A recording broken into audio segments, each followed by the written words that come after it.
Hi friends, ಹೇಗಿದ್ದೀರಾ? ದೇವರ ಪರಿಶುದ್ಧ ನಾಮಕ್ಕೆ ಸ್ತೋತ್ರವಾಗಲಿ. ಬೈಬಲ್ QA ಪ್ರೋಗ್ರಾಮ್ಗೆ ನಿಮ್ಮನ್ನೆಲ್ಲ ಆಹ್ವಾನಿಸ್ತಾ ಇದ್ದೇನೆ.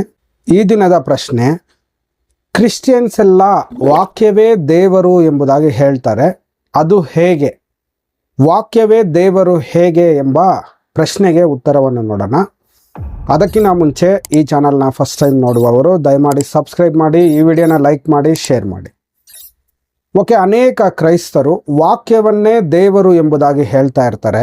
ಇದು ಹೇಗೆ? ಅನೇಕ ಜನರಿಗೆ ಪ್ರಶ್ನೆ ಇದೆ. ಏನು ಎಲ್ಲ ಕ್ರಿಶ್ಚಿಯನ್ಸ್ ಎಲ್ಲರೂ ವಾಕ್ಯವನ್ನು ದೇವರು ಎಂಬುದಾಗಿ ಹೇಳ್ತಾರೆ, ಅದಕ್ಕಷ್ಟು ಪ್ರಾಮುಖ್ಯತೆಯನ್ನು ಕೊಡ್ತಾರೆ ಏನು ಎಂಬುದಾಗಿ ಎಲ್ಲರೂ ಪ್ರಶ್ನೆ ಮಾಡ್ತಾ ಇರ್ತಾರೆ. ನೋಡಿ, ಅದಕ್ಕೆ ಉತ್ತರವಾಗಿ ನೋಡಿ ಸತ್ಯವೇದದಿಂದ ನಾವು ನೋಡೋಣ.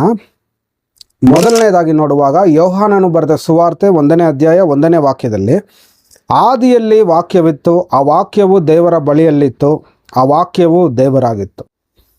ನೋಡಿ, ಮೊದಲನೇದಾಗಿ ನೋಡುವಾಗ ನೋಡಿ ವಾಕ್ಯವು ಹೇಳ್ತಾ ಇದೆ ಆದಿಯಲ್ಲಿ ವಾಕ್ಯವಿತ್ತು. ಅಂದರೆ ಈ ಭೂಮಿ ಆಕಾಶ ಏನು ಇಲ್ಲದೆ ಇರುವಂಥ ಸಂದರ್ಭದಲ್ಲಿ ಮೊದಲು ವಾಕ್ಯವಿತ್ತು.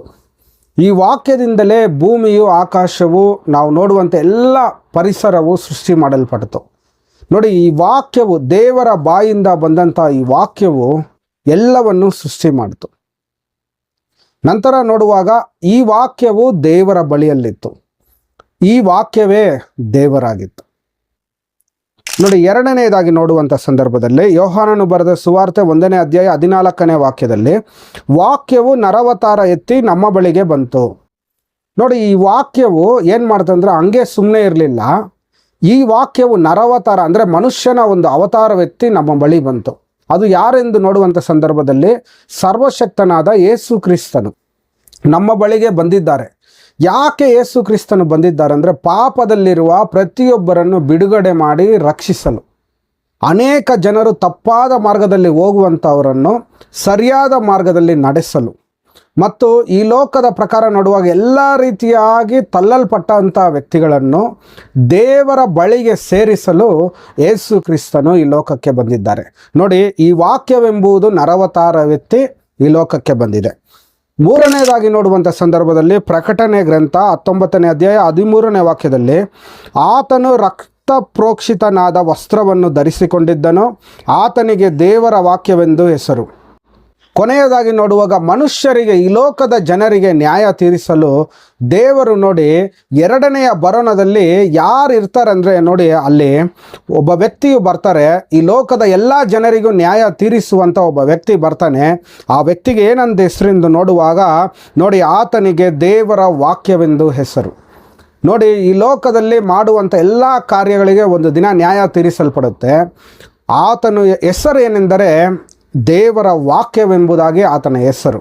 ನೋಡಿ, ಅದಕ್ಕೆ ನೋಡಿ ಕ್ರೈಸ್ತರೆಲ್ಲರೂ ಹೇಳ್ತಾರೆ ವಾಕ್ಯವನ್ನು ದೇವರು, ವಾಕ್ಯವೇ ದೇವರು ಎಂಬುದಾಗಿ ನಂಬ್ತಾರೆ. ಹಲ್ಲೆಲೂಯ.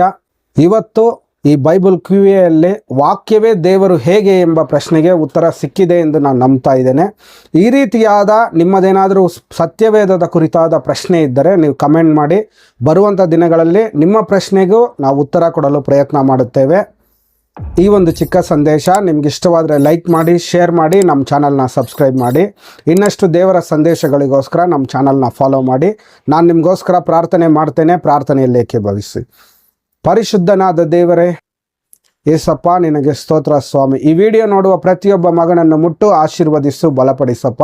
ಎಲ್ಲ ವಿಷಯಗಳಲ್ಲಿಯೂ ನೀನು ಜೊತೆಯಾಗಿದ್ದು ನಡೆಸುತ್ತಿ ಎಂದು ಯೇಸುವಿನ ನಾಮದಲ್ಲಿ ಕೇಳಿಕೊಳ್ಳುತ್ತೇವೆ ತಂದೆಯೇ, ಆಮೇನ್.